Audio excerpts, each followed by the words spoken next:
548장 날 구속하신 주께 엎드려 같이 성경하겠습니다.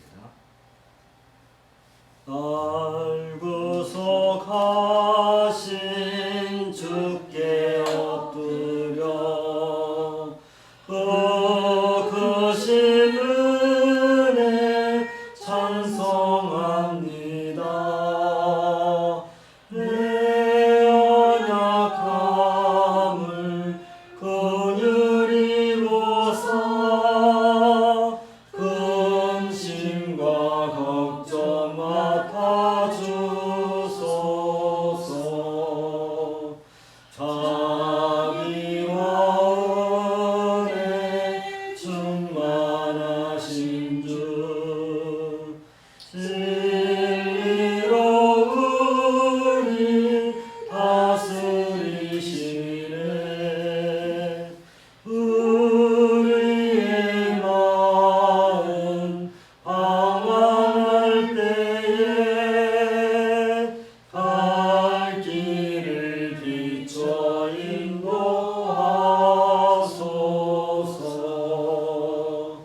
주님은 우리 생명이시며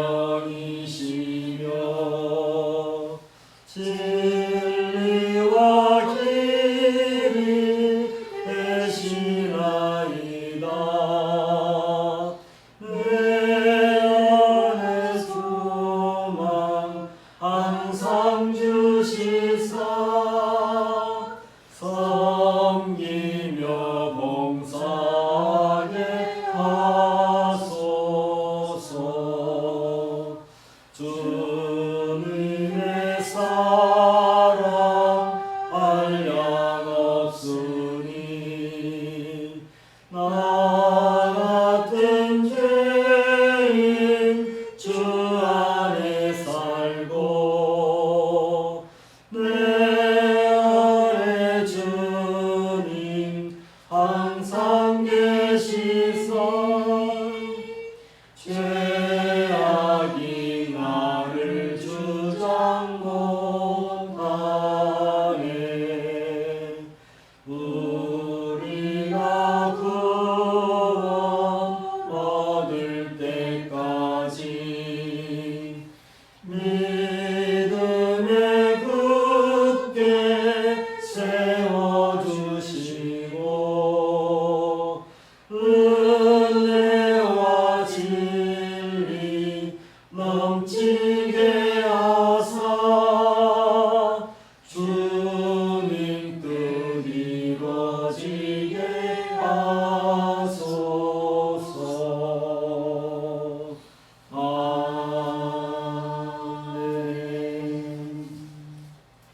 아멘. 봄이 많이 이제 짙어지고 이제 좀 있으면 여름도 가까워 될 텐데 지금 전 세계적으로 코로나 팬데믹 현상 때문에 많이 힘들어하고 있습니다. 그래도 우리들에게 이렇게 건강 주시고 매주 이렇게 하나님께 예배할 수 있도록 우리에게 이렇게 은혜를 베풀 주신 하나님께 감사드리고요. 더 건강 잘 챙기시길 바랍니다. 묵상 기도하고 예배 시작하겠습니다.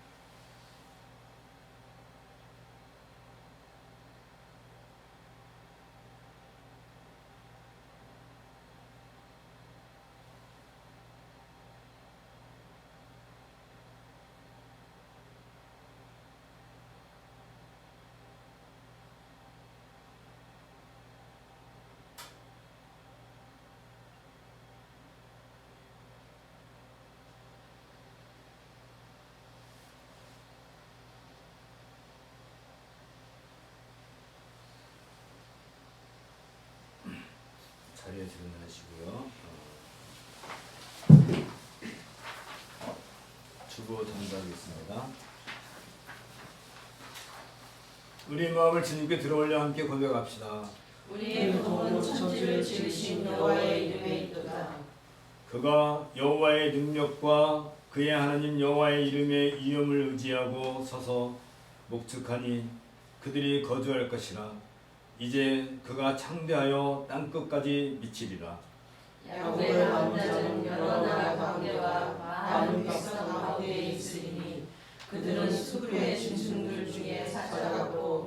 양떼 중에 젊은 사자 같아서 만일 그가 지나간즉 밟고 찢으리니 능히 구원할 자가 없을 것이라. 아멘. 함께 기도하겠습니다.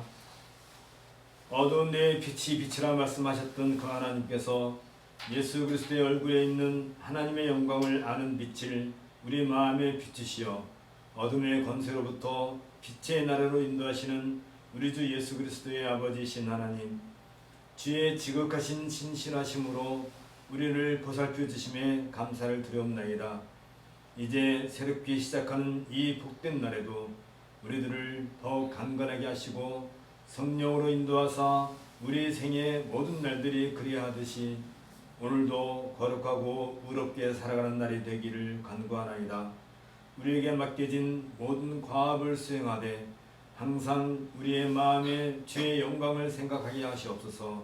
우리들의 모든 수고의 결과와 열매들을 오직 주의 관대하신 손에서만 기대하고 성실하게 살아가게 인도하시옵소서.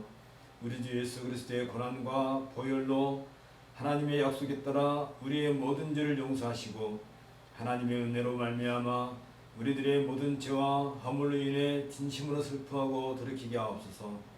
우리들이 모든 어둠의 일들을 벗어버리고 빛의 자녀로서 빛 가운데서 행하면서 항상 경건하게 날마다 새로운 생활을 하게 인도하여 주옵소서.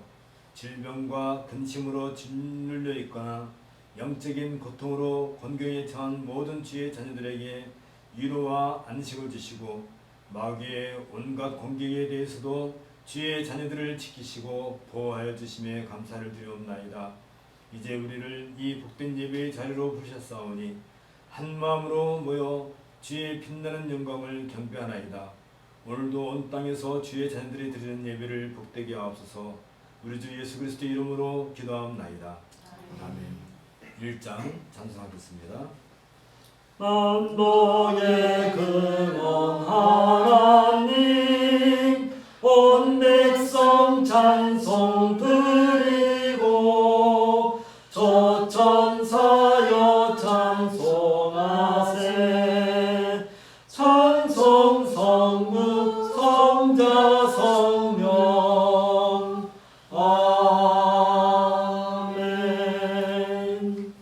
자리에 앉으시고요. 고백으로의 부름. 자기의 죄를 숨기는 자는 형통하지 못하나 죄를 자복하고 버리는 자는 불쌍히 여김을 받으리라. 항상 미안한 자는 복되거니와 마음을 완악하게 하는 자는 재앙에 빠지리라. 제 고백입니다. 우리가 종일 주를 위하여 죽임을 당하게 되며 도살할 양같이 여김을 받았나이다. 주여 깨소서. 어찌하여 주무시나이까. 일어나시고 우리를 영원히 버리지 마소서. 우리 영혼은 쉼터 속에 파묻히고 우리 몸은 땅에 붙어가리라. 일어나 우리를 도우소서. 주의 인자하심으로 말미암아 우리를 구원하소서. 죄의 고백을 위한 묵상을 함께 하겠습니다.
사면과 믿음의 응답입니다. 우리 구주 하나님의 자비와 사람 사랑하심이 나타날 때 우리를 구원하시되 우리가 행한 바 의로운 행위로 말미암지 아니하고 오직 그의 궁휼하심을 따라 중생의 씻음과 성령의 새롭게 하심으로 하셨나니 우리 구주 예수 그리스도로 말미암아 우리에게 그 성령을 풍성히 부으시사 우리로 그의 은혜를 힘입어 의롭다 하심을 얻어 영생의 소망을 따라 상속자가 되게 하려 하시며. 찬송가 14장입니다. 주 우리 하나님,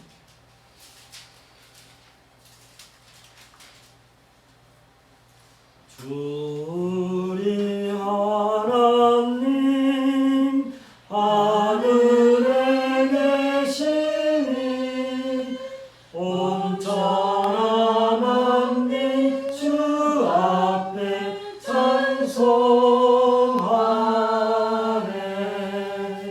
이 천지 만물도 주 앞에 엎드려 그 거룩하신 이름을 늘 높이네. 주 언약하신 것 끝까지 지키니 저 하늘 나라 향하여 곧 가리라. 주 얼굴 배울 때 내 맘이 기쁘고 영원히 주의 영광을 찬양하리. 왕의 왕 되신 주 하늘에 계시니 이 세상 죄악이신 구주 예수. 저 천군 천사들 주옹이하소서. 무성도 함께 영원히 늘 섬기네. 성삼위일체 때 승리한 우리들 다 기쁜 소리 높여서 감사드려. 창조주 하나님 내 주님 되시니 주 앞에 나도 엎드려 경배하네.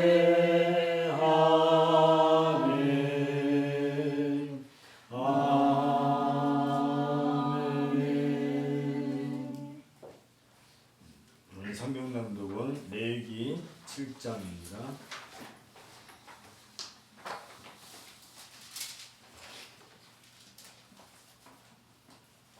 첫 번째 규례는 이러하니이다. 이는 지극히 거룩하니 번제물을 잡는 곳에서 소 번제의 번제물을 잡을 것이요 제사장은 그 피를 제단 사방에 뿌릴 것이며 그 기름을 모두 들이되 곧 그 기름진 꼬리와 내장에 덮인 기름과 두 콩팥과 그 위에 기름 곧 허리 쪽에 있는 것과 간에 덮인 껍질을 콩팥과 함께 떼어내고 제사장은 그것을 다 제단 위에서 불잘라 여호와께 화제로 드릴 것이니 이는 속번제니라. 제사장의 남자는 모두 그것을 먹되 거룩한 곳에서 먹을지니 그것은 지극히 거룩하니라. 속죄제와 속번제는 규례가 같으니 그 제물은 속죄하는 제사장에게로 돌아갈 것이요 사람을 위하여 번제를 드리는 제사장 곧 그 제사장은 그 드린 번제물의 가죽을 자기가 가질 것이며 화덕에 구운 소제물과 냄비에나 철판에서 만든 소제물은 모두 그 드린 제사장에게로 돌아갈 것이니 소제물은 기름 섞은 것이나 마른 것이나 모두 아론의 모든 자손이 균등하게 분배할 것입니다. 여호와께 드릴 화목제물의 규례는 이러하니라.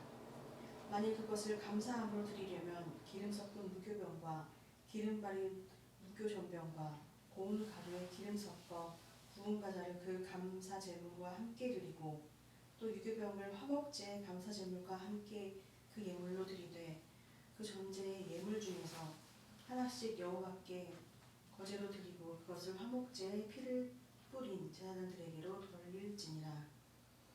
감사함으로 드리는 화제물의 고기는 드리는 그 날에 먹을 것이요 조금이라도 이튿날 아침까지 두지 말 것이니라. 그러나 그의 예물의 제물이 서원이나 자원하는 것이면 그 제물을 드린 날에 먹을 것이요 그 남은 것은 이튿날에도 먹되 그 제물의 고기가 셋째 날까지 남았으면 불사를 지니 만일 그 화목 제물의 고기를 셋째 날에 조금이라도 먹으면 그 제사는 기쁘게 받아들여지지 않을 것이라.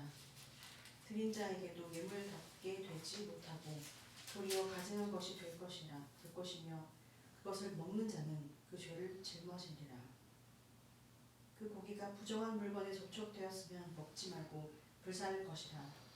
그 고기는 깨끗한 자만 먹을 것이니 만일 몸이 부정한 자가 여호와께 속한 화목 제물의 고기를 먹으면 그 사람은 자기 백성 중에서 끊어질 것이요 만일 누구든지 부정한 것 곧 그 사람의 부정이나 부정한 짐승이나 부정하고 가증한 무슨 물건을 만지고 여호와께 속한 화목 제물의 고기를 먹으면 그 사람도 자기 백성 중에서 끊어지리라. 여호와께서 모세에게 말씀하여 이르시되 이스라엘 자손에게 말하여 이르라. 너희는 소나 양이나 염소의 기름을 먹지 말 것이요 스스로 죽은 것의 기름이나 짐승에게 찢긴 것의 기름은 다른 데는 쓰려니와 결탄코 먹지는 말지니라. 사람이 여호와께 화제로 드리는 제물의 기름을 먹으면 그 먹는 자는 자기 백성 중에서 끊어지리라. 너희가 사는 모든 곳에서 새나 짐승의 피나 무슨 피든지 먹지 말라. 무슨 피든지 먹는 사람이 있으면 그 사람은 다 자기 백성 중에서 끊어지리라. 여호와께서 모세에게 말씀하시되 이스라엘 자손에게 말하여 이르라. 화목 제물을 여호와께 드리려는 자는 그 화목 제물 중에서 그의 예물을 여호와께 가져오되 여호와의 화제물은 그 사람이 자기 손으로 가져올지니 곧 그 제물의 기름과 가슴을 가져올 것이요 제사장은 그 가슴을 여호와 앞에 흔들어 요제를 삼고 그 기름은 제단 위에 불사할 것이며 가슴은 아론과 그의 자손에게 돌릴 것이며 또 너희는 그 화목 제물의 오른쪽 뒷다리를 제사장에게 주어 거제를 삼을지니 아론의 자손 중에서 화목 제물의 피와 기름을 드리는 자는 그 오른쪽 뒷다리를 자기의 소득으로 삼을 것이니라. 내가 이스라엘 자손의 화목 제물 중에서 그 흔든 가슴과 든 뒷다리를 가져다가 제사장 아론과 그의 자손에게 주었나니 이는 이스라엘 자손에게서 받을 영원한 소득이니라. 이는 여호와의 화제물 중에서 아론에게 돌릴 것과 그의 아들들에게 돌릴 것이니 그들을 세워 여호와의 제사장의 직분을 행하게 한 날 곧 그들에게 기름 부은 날에 여호와께서 명령하사 이스라엘 자손 중에서 그들에게 돌리게 하신 것이라. 대대로 영원히 받을 소득이니라. 이는 번제와 소제와 속죄제와 속건제와 위임식과 화목제의 규례니라. 여호와께서 시내 광야에서 이스라엘 자손에게 그 예물을 여호와께 드리라 명령하신 날에 시내산에서 이같이 모세에게 명령하셨더라. 이는 주님의 말씀입니다. 하나님께 감사를 드립니다. 70장 같이 찬송하겠습니다.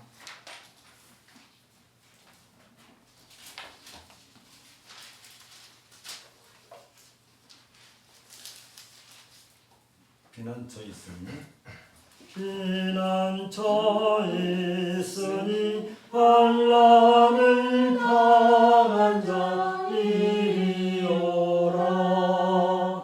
강들이 변하고 물결이 일어나 산 위에 남치네 두렵지 않네.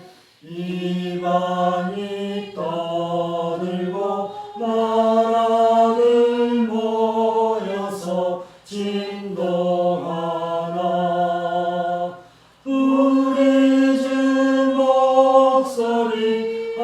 한 번만 바라면 천하의 모든 것 망하겠네.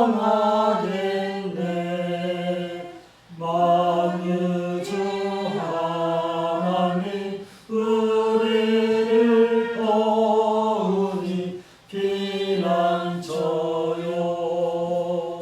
세상의 난리를 그치게 하시니 세상의 장관이 쓸데없네.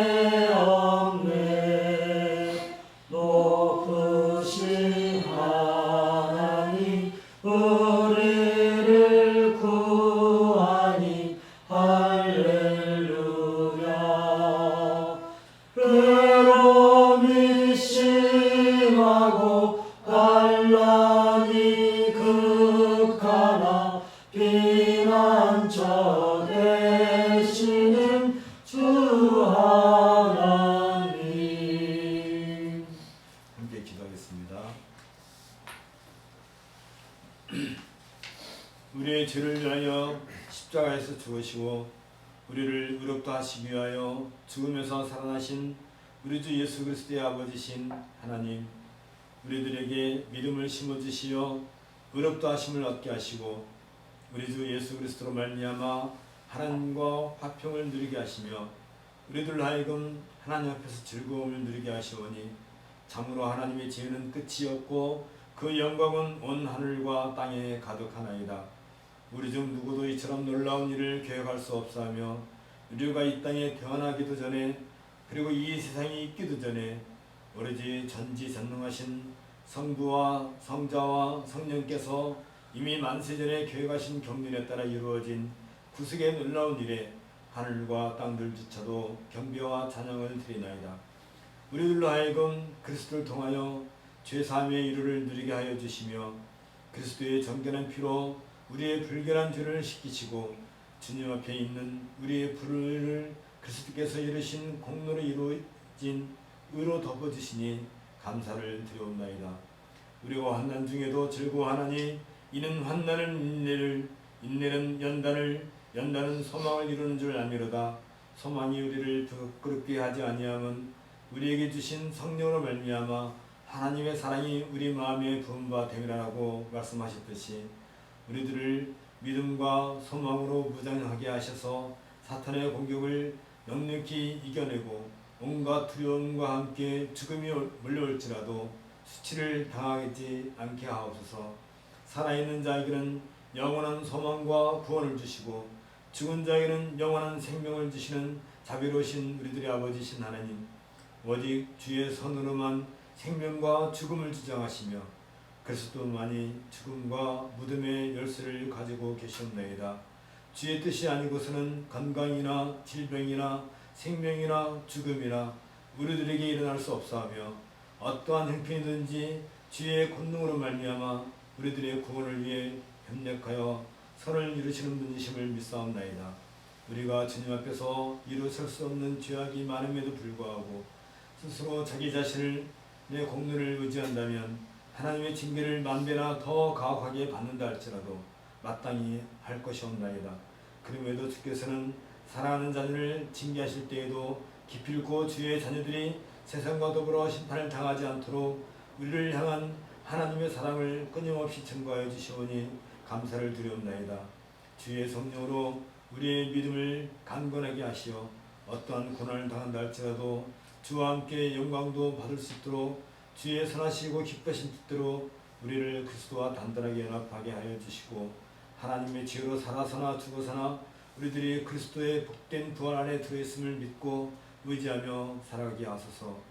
만군의 주이시며 신실하고 인자하신 여호와 우리 하나님, 간구하옵기는 대한민국의 정부와 세상 모든 나라들의 정부 그리고 각 나라의 지도자들과 정치인들이 왕 중의 왕이신 주께서 그들과 그 나라의 백성들을 통치하신 방식으로 그들의 직무와 직분을 수행하게 하시옵소서. 그들이 오직 주님의 종으로서 무법하고 불법한 통치 세계인 사탄의 나라를 담대하게 대적하게 하시고 주의 진리를 대적하는 원수들을 무너뜨리는 일에 더욱더 힘을 낼 수 있도록 지혜를 주옵소서. 코로나 전염병뿐 아니라 각종 질병으로 인해 고통받는 주의 자녀들을 돌보아 주시고 저들에게 구원의 손길을 펼치시어 육체와 정신적인 질병들로부터 벗어날 수 있도록 은혜를 더하여 주옵소서. 주여 또한 간구하옵나니 세상 곳곳에서는 거룩한 하나님의 나라인 교회의 이름을 앞세우거나 빙자하여 자신들의 정치적인 이념이나 경제적인 이권이나 혹은 사리사욕을 앞세우는 거짓 목사들과 사이비 교주들과 온갖 종교인들이 발개를 치고 있나이다. 이들은 분명히 사탄의 괴뢰들이며 종교적으로 가련한 사람들을 미혹하는 악한 자들이오니 우리 주 주의 영원한 이름을 위하여 이 악한 자들의 도문을 무너뜨려 주옵소서. 주께서는 친히 우리들의 아버지이시며 어려운 가운데 있는 심령이 가난한 자들의 이루자이심을 믿나이다. 주의 자녀들이 이 어려운 시련 가운데서도 굳건한 믿음과 소망을 간직할 수 있도록 은혜를 베풀어 주옵소서. 오늘도 우리들에게 긍휼을 베푸시고 이 복된 예배 자리에 나오게 하시오니 감사를 드리나이다. 우리의 경배를 받으시오며 주님 앞에 나온 세상의 모든 주의 자녀들에게 은혜와 평강을 내려주옵소서. 우리 주 예수 그리스도 이름으로 기도하옵나이다. 아멘. 오늘은 옥중서신 28번째입니다. 에베소서 3장 8절부터 13절을 가지고 교회의 존재 목적과 바울의 사도직 수행이라는 제목으로 함께 말씀을 나누고자 합니다. 에베소 3장 8절부터 13절을 읽겠습니다. 모든 성도 중에 지극히 작은 자보다 더 작은 나에게 이 은혜를 주시는 것은 측량할 수 없는 그리스도의 풍성함을 이방인에게 전하게 하시고 영원부터 만물을 창조하신 하나님 속에 감춰졌던 비밀의 경륜이었다는 것을 드러내게 하려 하심이라. 이는 이제 교회로 말미암아 하늘에 있는 통치자들과 권세들에게 하나님의 각종 지혜를 알게 하려 하심이니 곧 영원부터 우리 주 그리스도 예수 안에서 예정하신 뜻대로 하신 것이라. 우리가 그 안에서 그를 믿음으로 말미암아 담대함과 확신을 가지고 하나님께 나아감을 얻느니라. 아멘. 바울은 자신에게 주어진 계시이자 사역의 중심이었던 하나님의 비밀과 관련된 사도직에 대한 해석을 통해서 계시의 기구인 사도직이야말로 유일한 교회의 기초가 되었음을 에베소서 3장 1절부터 7절에서 밝힌 바 있습니다. 특별히 하나님께서 사도들을 통하여 이루신 일에 대해 바울은 명확하게 제시하고 있습니다. 우리가 보았는데 에베소 3장 5절부터 7절을 다시 한번 본다면 이제 그의 거룩한 사도들과 선지자들에게 성령으로 나타내신 것 같이 다른 세대에서는 사람의 아들들에게 알리지 아니하셨으니 이는 이방인들이 복음으로 말미암아 그리스도 예수 안에서 함께 상속자가 되고 함께 지체가 되고 함께 약속에 참여하는 자가 됨이라. 이 복음을 위하여 그의 능력이 역사하시는 대로 내게 주신 하나님의 은혜의 선물을 따라 내가 일꾼이 되었노라. 여기에서 무엇보다도 바울은 자신의 사도직이 땅끝까지 이르러 모든 사람들에게 하나님의 은혜를 전달하는 도구라는 사실을 마음에 새기고 있는 것을 보게 됩니다. 이 직분은 하나님이 바울에게 주신 은혜의 선물이며 하나님의 능력에 속한 은사였습니다. 앞서 바울은 2절부터 7절에서 성도들이 하나님의 백성, 즉 교회에 참여하는 비밀의 초점을 맞추면서 하나님의 은혜와 연결시키고 있고요. 8절부터 13절에서는 그 비밀과 우주를 위한 하나님의 경륜 안에서 교회의 역할과 연결시킴으로써 앞서 그 뜻의 비밀을 우리에게 알리신 것이요 그의 기뻐하심을 따라 그리스도 안에서 때가 찬 경륜을 위하여 애정하신 것이니 하늘에 있는 것이나 땅에 있는 것이 다 그리스도 안에서 통일되게 하려 하심이라. 고 언급한 우주의 회복과 통일을 위한 하나님의 목적을 상기시키고 있습니다. 이로써 바울은 우리들에게 계시의 기구로 부름받은 바울의 사도직을 통해 복음을 들은 모든 성도들이 하나된 우주적인 교회와 그 교회의 설립과 동시에 세상 속에서 교회의 역할에 대한 관심으로 논지를 옮기고 있습니다. 이것은 교회를 통해 역사의 현장에서 자신의 뜻을 이루어 가시는 하나님의 목적과 연결되어 있습니다. 하나님은 자신의 목적을 이루어 가시는 방편으로 사도들을 세우셨습니다. 이와 관련해 사도로 부름받은 바울은 에베소 3장 8절 9절에서 모든 성도 중에 지극히 작은 자보다 더 작은 나에게 이 은혜를 주신 것은 측량할 수 없는 그리스도의 풍성함을 이방인에게 전하게 하시고 영원부터 만물을 창조하신 하나님 속에 감추어졌던 비밀의 교훈이 어떠한 것을 드러내게 하려 하심이라고 말하고 있습니다. 이것은 하나님께서 자신의 목적을 이루어가시는 능력에 대한 위대하심을 찬양하면서 돋보이게 하고 상대적으로 이 목적을 이루기 위한 바울 자신의 부족함과 연약성을 고백하기 위함입니다. 바울은 자기 자신을 가리켜서 모든 성도 중에 지극히 작은 자보다 더 작은 나에게 라고 고백하고 있는데, 이전에 바울은 교회를 핍박하는 자였지만 이제는 그가 공격했던 교회를 섬기는 종이 되어 있는 것입니다. 그리고 측량할 수 없는 그리스도의 풍성함을 전파하는 사도가 되었습니다. 이 은혜로운 직분은 한때 숨겨져 있었으나 지금은 밝게 드러난 하나님의 구속계획, 즉 영원부터 만물을 창조하신 하나님 속에 감추었던 비밀의 경륜을 따라 모든 사람들에게 복음을 전파하기 위해 바울에게 주어졌던 것입니다. 바울이 전파한 이 복음을 통해 사람들이 믿고 구원에 이르는 것은 하나님께 속한 것으로, 이는 사람이 알 수 없는 하늘의 신비에 속한 것입니다. 여기에서 바울이 하나님을 가리켜서 만물을 창조하신 하나님으로 호칭하고 있다는 것은 매우 의미심장합니다. 이 구절이 하나님의 주권을 강조하기 때문입니다. 우리가 웨스트민스터 신앙고백서 제2장 2절에서 고백하는 것처럼 하나님만이 모든 존재들의 유일한 근원이시며 만물이 그에게서 나오고 그로 말미암으며 그에게로 돌아간다. 하나님은 절대적인 주권을 가지고 모든 존재들을 다스리시되 자신의 기뻐하신 뜻대로 하시며 그것들을 위해 일하신다. 하나님 앞에서는 만물이 가려지지 않고 그대로 드러나며 나타난다 하는 것을 우리도 동일한 그런 믿음의 고백을 갖는 것입니다. 따라서 하나님의 지식은 무한하시고 무오하시며 피조물에 전혀 의존하지 않으십니다. 하나님에게는 우연이라는 것이 없으며 불확실한 것도 전혀 없습니다. 하나님은 자신의 모든 계획이나 모든 행사 그리고 모든 명령에 있어서 지극히 거룩하신 분입니다. 하나님은 천사들과 인간들과 기타 모든 피조물들로부터 하나님이 요구하시는 기쁜 예배와 봉사 그리고 순종을 받으시는 것이 마땅한 것입니다. 그렇다면 하나님의 구속 경륜 역시 하나님의 주권적 행사이며, 이로 인하여 죄인이었던 성도들이 그리스도의 십자가로 말미암아 구속을 받음으로써 새로운 피조물이 되었다는 점에서 이 일은 하나님의 창조 행위와 같은 차원으로 이해되어야 할 것입니다. 또한 그처럼 오랫동안 열반 민족들에게 그 비밀을 숨기시고 이제 와서 인종이나 국적에 상관없이 밝히 드러내시는 이유조차 하나님의 주권에 속한 결정이 되는 것입니다. 이 모든 일들이 하늘의 신비에 속한 것으로 전적으로 하나님의 주권을 강조하고 있습니다. 이러한 신학적 해석에 근거하여 바울은 하나님의 주권적 행위로 말미암아 교회가 세워졌다는 사실에 더 깊은 관심을 가지고 있습니다. 은혜는 복음을 전파하고 드러내기 위해 바울에게 주어졌습니다. 그리고 복음 전파와 그 비밀을 드러내는 목적은 하나님의 지혜가 널려 알려지는 데 있었습니다. 여기에서 바울은 교회의 존재 의미에 대해 새로운 가치를 부여하고 있습니다.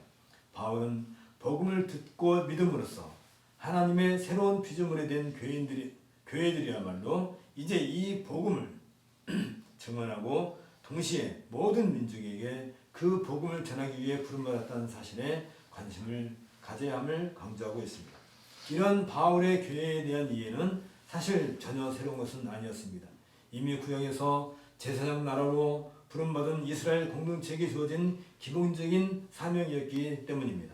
마찬가지로 이러한 제사장적인 사명은 이제 제2의 이스라엘로 새롭게 부름받은 교회에게로 자연스럽게 전승된 것입니다. 이에 바울은 여기 10절에 있는 것처럼 이는 이제 교회로 말미암아 하늘에 있는 통치자들과 권세들에게 하나님의 각종 지혜를 알게 하려 하심이니 라고 말하고 있습니다. 바로 앞에서 바울은 이 비밀이 바울 자신 그리고 사도들과 선지자들에게 알려졌으며 또한 바울에 의해 열방 모든 민족들에게 선포되었다고 밝힌 바 있습니다. 그리고 하나님의 비밀에 속한 이 지혜는 지상에 있는 모든 사람들뿐 아니라 이제 하늘에 있는 통치자들과 권세들에게까지 전파되고 있는 것입니다.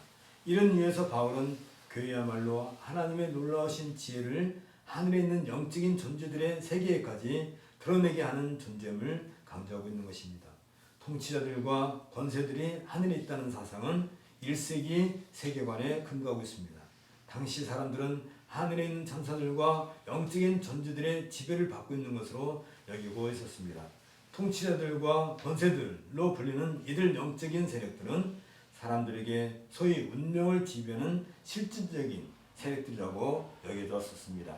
바울은 이러한 헬라 문화를 바탕으로 운명이나 혹은 점성술과 같은 두려운 징표 같은 것으로 사람들의 삶을 지배해왔던 악한 영적 실체들로부터 이제는 교회가 자유로워졌으며 오히려 교회가 이 땅에 세워지게 된 것은 이 사악한 영적 세력들에게 하나님의 경륜을 드러내는 것이라고 밝히고 있는 것입니다. 이것은 사악한 영적 존재들이 사람들의 운명을 지배하던 시대가 끝이 났고 이제는 하나님의 영원한 경륜에 따라 세워진 교회에 의해 그 영적 존재들이 정숙되어 있다는 선언과 같습니다.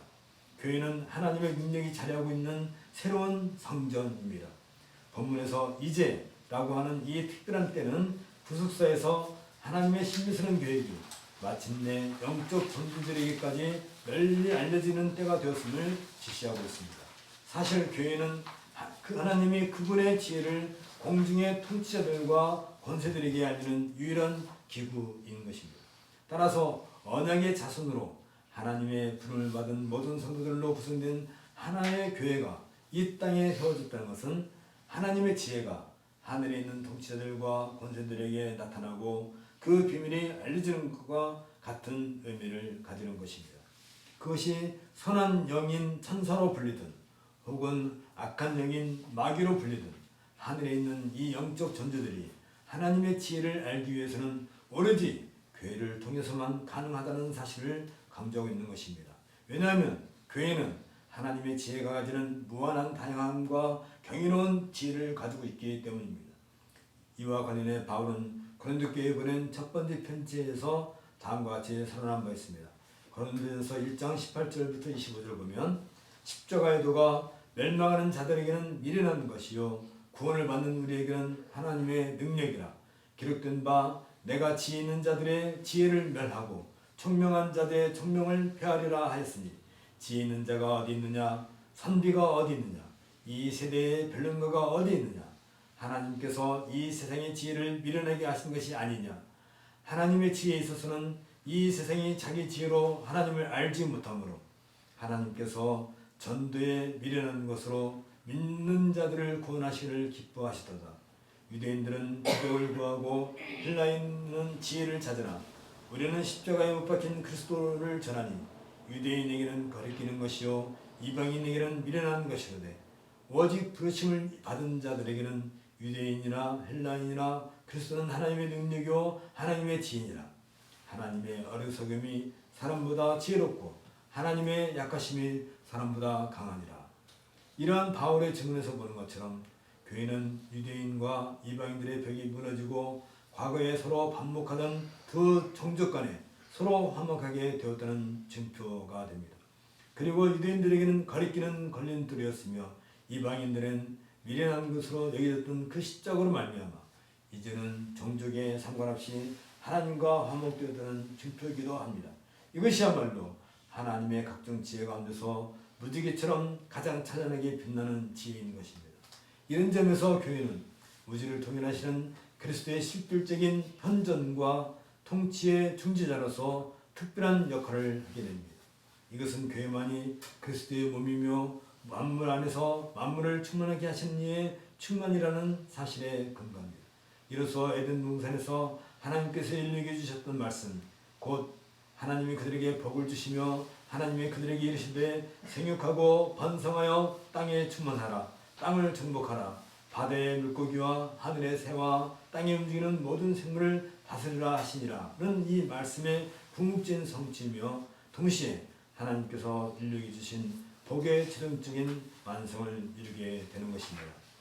교회로 말미암아 하나님의 찬란한 지혜가 온 땅에 있는 사람들과 하늘에 있는 영적 존재들에게까지 알려지게 되었다는 사실은 영원전부터 그리스도 안에서 예정된 내용이었습니다. 여기 11절에 있는 것처럼 곧 영원부터 우리 주 그리스도 예수 안에서 예정하신 대로 하신 것이라고 밝히 말하고 있는 이유도 여기에 있습니다. 이것은 하나님의 계획이 결코 바뀌지 않는다는 사실을 보여주고 있습니다. 언약의 자손으로 하나님의 부름을 받은 성도들을 하나의 통일된 몸인 교회로 묶으시고 하나님의 계획은 영혼의 세계에 속한 일인 것입니다. 이것은 하나님의 구원 계획과 교회의 비밀 그리고 창조의 모든 영역에 걸친 하나님의 지혜가 창세 이전부터 계획된 영원한 것임을 의미합니다. 이러한 하나님의 계획은 아담이 죄를 범했을 때 응급처치로 발생한 것이 아니었습니다. 하나님은 통일된 교회를 구속하기 위해 영원전부터 그들의 죄를 덮을 희생 제물을 준비하셨습니다. 그리스도께서는 역사 속에서 십자가의 죽음을 통해 자신을 희생 제물로 들으심으로써 교회를 구속하셨습니다. 이래서 그리스도 예수 안에서 창세전에 계획된 하나님의 목적이 성취되었습니다. 이것이 곧 너희로 하나님으로부터 나서 그리스도 예수 안에 있고 예수는 하나님부터 나와서 너에게 지혜와 의로움과 거룩함과 구원함이 되셨으니 기록된 바 자라는 자는 주 안에서 자라라 함과 같게 하려 함이라고 명확하게 밝히고 있는 하나님의 의로움인 것입니다. 여기에서 바울이 하나님의 계획을 영원에 속한 것으로 말하고 있는 것은 그 계획의 목적 또한 영원하다는 점을 암시하기 위함입니다. 즉 하나님의 목적은 모든 시간을 초월하며 영원에 속한 내용이라는 사실을 강조하고 있는 것입니다. 따라서 하나님의 계획과 목적은 시간의 흐름 속에서 결코 변질되거나 바뀌지 않는 것입니다. 왜냐하면 이것들은 모든 영혼에 속한 것으로 불변하기 때문입니다. 이것이 바로 예정론에 담겨있는 중요한 사상이기도 합니다. 이처럼 영원한 하나님의 계획과 목적의 결정체가 교회라는 사실은 교회가 역사상 우연히 발생한 것이 아님을 의미하고 있습니다. 따라서 우리가 그 안에서 그를 믿음으로 말미암아 담대함과 하나님께 당당히 나아감을 얻느니라는 바울의 선언은 영원한 하나님의 계획과 목적에 속한 이름을 강조하고 있습니다. 이 영원한 계획과 목적에 따라 이제 성도들은 그리스도의 구원 사역에 근거하여 어떠한 두려움이나 부끄러움이 없으며 숨길 만한 것을 전혀 가지고 있지 않기 때문에 아무런 거침없이 당당하고 담대하게 하나님께 나아갈 수 있게 된 것입니다. 본문에서 담대함과 나아감 하나의 의미를 강조하기 위한 이사일의 용법이라고 합니다. 담대함이라는 말은 그 누구 앞에서도 아무런 두려움이 없이 말한다는 것을 의미하고 있습니다. 나아감이라는 단어는 왕의 존전에 나아가 공식적으로 아련하는 것을 의미하고 있습니다. 이처럼 성도들이 담대하게 하나님께 나아갈 수 있는 이유는 그리스도 안에서 그리고 그리스도를 통해 하나님께서 가져오신 새 창조의 세계, 즉 새로운 상황에 근거하고 있습니다. 성도들이 그리스도를 믿음으로 말미암아 하나님께 의롭다함을 인정받았기 때문입니다. 심지어 성도들은 고발하는 정사들과 권세들의 적대적인 위협 앞에서도 더 이상 아무런 방해를 받지 않고 성도들은 당당하고 담대하게 하나님 앞에 나갈 수 있는 것입니다. 이런 이유로 성도들은 그리스도 예수 안에서 자신들을 향한 하나님의 은혜로우신 영원한 계획과 목적에 대한 확신을 가지게 되는 것입니다.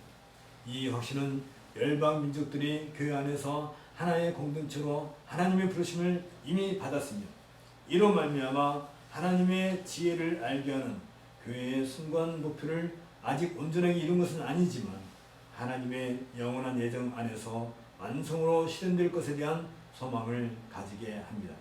이 소망은 종말론적 소망이지만 동시에 그리스도 안에서 이미 실현된 소망이라는 점에서 확신의 근거가 되는 것입니다.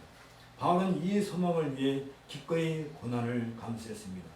사실 바울은 땅끝까지 모든 열방 민족들을 향한 복음 사역을 옹호했기 때문에 예루살렘에서 유대인들에게 권능을 치르게 되었고 이로써 로마 관원에 의해 매임되었습니다.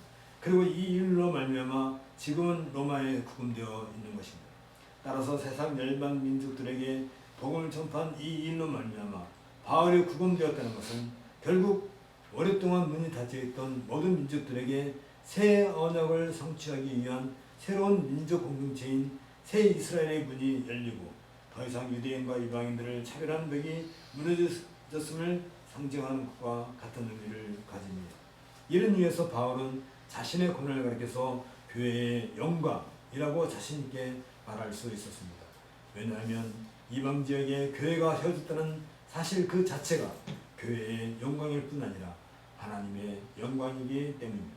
이에 바울은 여기 13절에서 그러므로 너에게 구하노니 너희를 위한 나의 여러 환난에 대하여 낙심치 말라. 이는 너희의 영광이니라고 말하고 있는 것입니다. 본문은 그러므로 너희를 위한 나의 여러 환난에 대하여 너희가 낙심치 않기를 구하노니 나의 환난은 오히려 너희의 영광이니라 라고 번역할 수 있습니다. 여기에서 바울은 자신이 당한 많은 환난들 성도들에게 장차 주어질 영광을 위한 것이라고 말하고 있는 것입니다.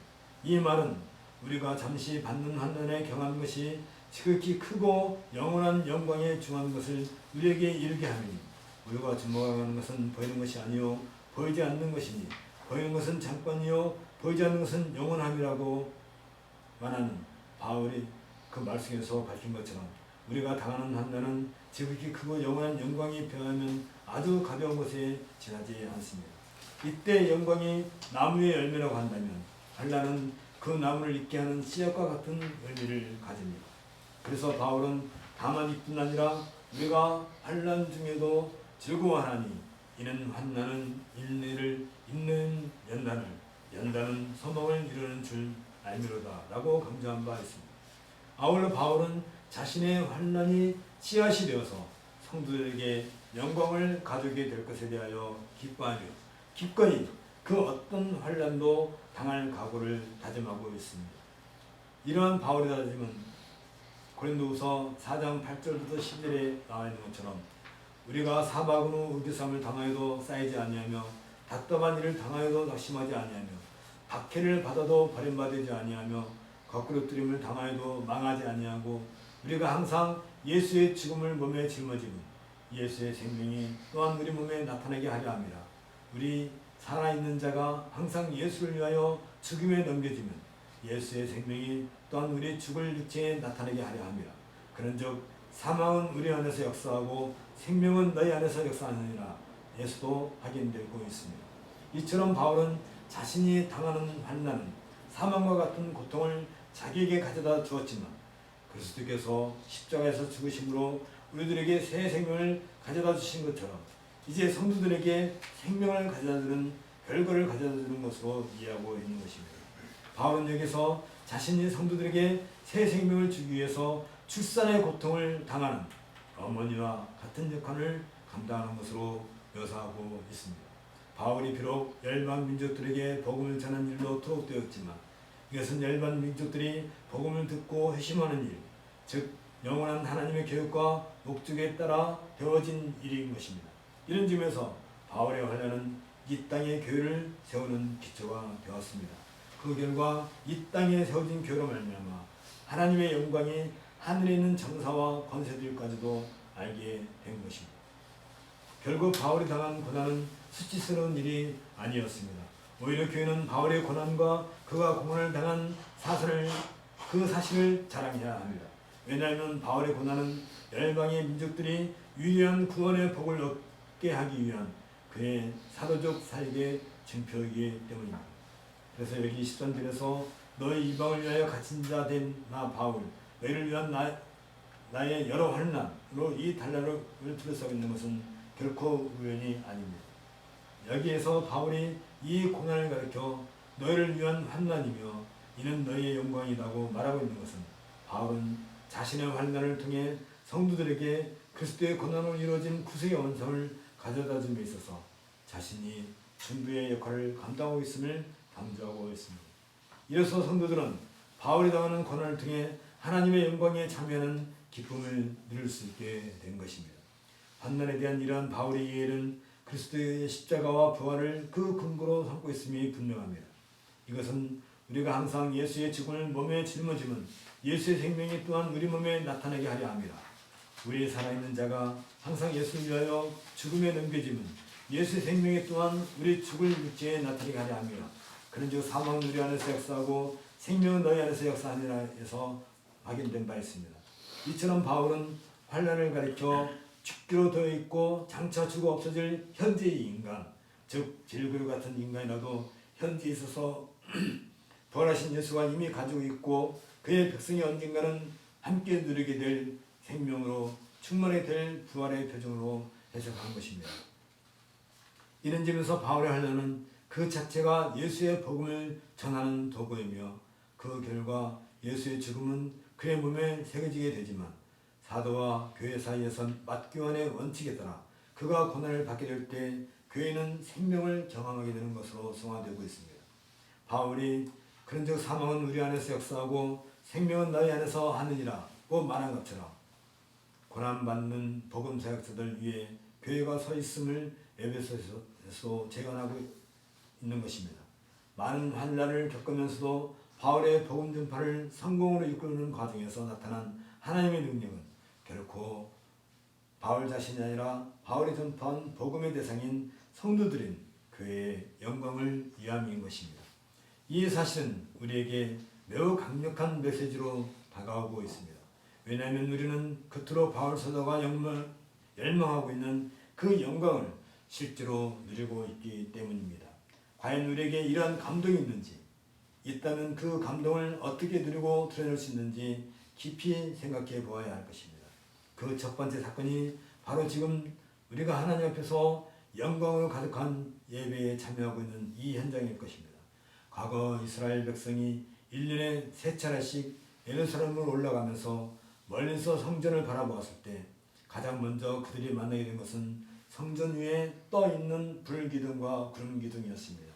그들은 성전 위에 떠 있는 세균을 보면서 그곳에 하나님께서 친히 자리하고 계시고 그 걸어간 곳으로 자신들을 부르셨다는 사실을 직접 눈으로 보고 감동을 누릴 수 있었습니다.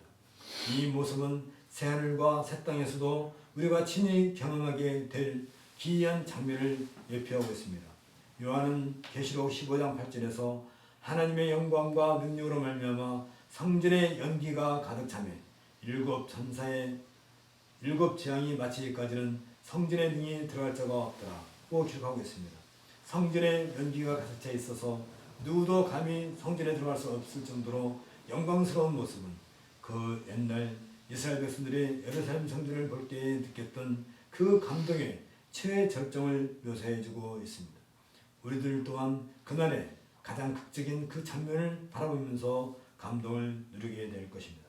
마찬가지로 오늘날 우리가 한 주간을 시작하는 주일 첫날에 교회의 공예배에 참여하기 위해 이 자리로 모일 때 가장 먼저 보아야 할 것은 우리가 하나님의 부르심을 받았다는 그 사실을 통해 감동을 누려야 할 것입니다. 하나님께서 이 한 주간 동안 우리와 늘 함께 해주신다는 약속의 증표로 지금 우리를 이 자리에 부르셨기 때문입니다. 이것이 바로 지금 이 땅에서 교회로 모인 우리들이 누리는 첫 번째 영광인 것입니다. 우리가 이러한 영광에 참여하고 있을 때 그런즉 너희가 먹든지 마시든지 무엇을 하든지 다 하나님의 영광을 위하여 하라. 이런 바울 사도의 요청에 기꺼이 응답할 수 있으며 오늘부터 시작되는 이 한 주간에도 우리들의 삶은 철저하게 하나님의 영광에 그 초점이 맞춰질 것이며 그렇게 살고자 애쓰는 우리들을 다음 주일에도 또다시 이 자리에 부르셔서 하나님의 영광을 친히 눈으로 확인하고 그 감동을 누리게 하는 은혜를 더하여 주실 것입니다. 그리고 마침내 이 감격스러운 모습은 우리가 새 하늘과 새 땅에서 다시 누리게 될 것이라는 사실을 예표해주고 있음을 마음에 담아둬야 할 것입니다. 우리 함께 기도하겠습니다. 사도들을 계시의 기관으로 삼으시고 친히 그리스도께서 고난 가운데 성취하신 구원의 복음을 전하게 하심으로써 우리들에게 생명을 선물해 주신 우리 주 예수 그리스도의 아버지신 하나님, 주께서 계시의 기관으로 삼으신 사도들을 복음을 전하기 위해 수많은 환난을 겪음으로써 그리스도의 고난을 몸소 자신들의 몸에 새기게 하시고 대신에 우리들에게는 부활하신 그리스도의 영광을 누리게 하여 주심에 감사를 드리옵나이다. 사도들이 전해준 복음이 아니었다면 우리들에게 생명의 길이 열리지 않았을 것이며 이 땅에 영광스러운 그리스도의 몸된 교회조차도 세워지지 않았을 것이옵나이다. 오로지 사도들이 전해준 복음만이 이 교회가 세워지는 근간이 되었을 뿐 아니라 복음을 받은 교회를 통하여 어둠 가운데 있는 온 세상의 구원의 빛을 밝게 비추고 하늘에 있는 영들에게까지도 하나님의 영광을 밝히 증거하게 되었나이다. 이제 이후로는 그 누구도 이 복음 외에 다른 것으로는 구속의 은혜를 누릴 수 없다는 사실을 온 세상에 선포하였고 이 놀라운 소식은 하늘에 있는 영적인 존재들마저도 듣고서 이처럼 귀한 일을 행하신 하나님께 영광을 돌리나이다. 또한 우리들 역시 매주일 예배를 통해서 하나님의 영광에 친히 참여하고 그 영광을 누리게 하여 주시오니 감사를 올려옵나이다. 우리가 이 복된 자리에 근거하여 이 세상에서 살아가는 동안 참된 그리스도의 몸된 교회의 영광을 온 세상에 온전히 나타내는 제사장 나라의 백성답게 살아가기를 간절히 소원하옵나이다.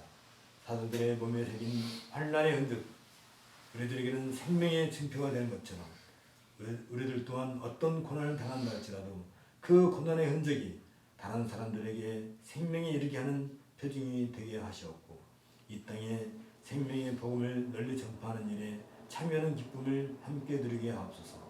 우리 주 예수 그리스도의 이름으로 기도합나이다. 자리에서 일어나셔서 35장 함께 찬송하겠습니다.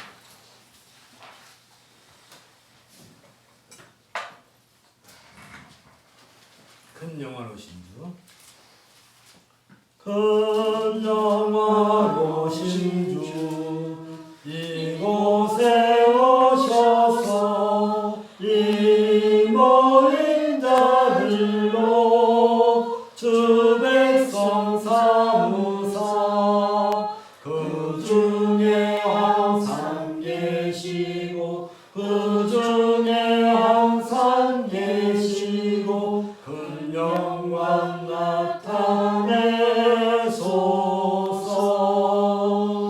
이 백성 기도와 또 예물 드림이 향내와 같으니 곧 받으옵소서. 주 예수 크신 복음을 주 예수 크신 복음을 만 백성 듣게 하소서. 또 우리 자손들 다 주를 기리고 서성정돌같이 길하게 하소서. 주 구원하신 능력을 주 구원하신 능력을 늘 끝날까지 주소서. 주님은 만민이 참 진리 지키며 옛성도들 같이 주 찬송하다가 저 천국 보좌 앞에서 저 천국 보좌 앞에서 늘 찬송하게 하소서.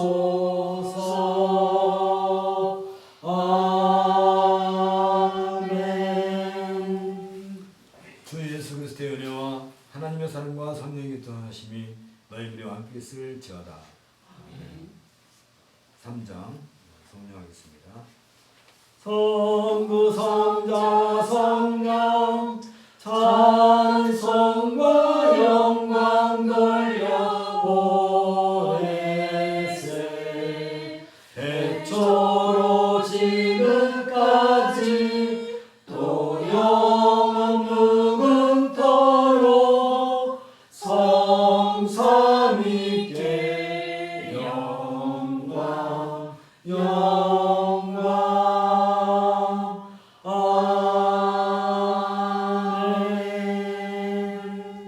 묵상기도하고 여기 마칩니다.